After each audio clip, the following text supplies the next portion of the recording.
Selain daripada itu, bahagian amla juga telah membuat tindakan penyitaan terhadap akaun CDS akaun yang mengandungi beberapa unit saham, beberapa syarikat, yang mana nilai saham di pasaran ni adalah lebih kurang 320 juta, dan juga satu akaun trading CDS trading bernilai lebih kurang 64 juta ringgit.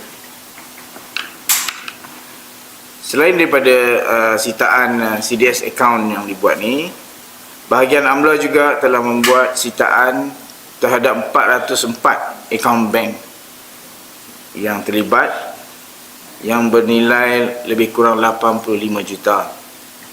Dan selain daripada itu, penyitaan lain-lain harta turut telah dilaksanakan, seperti barang-barang kemas, wang tunai telah pun dibuat.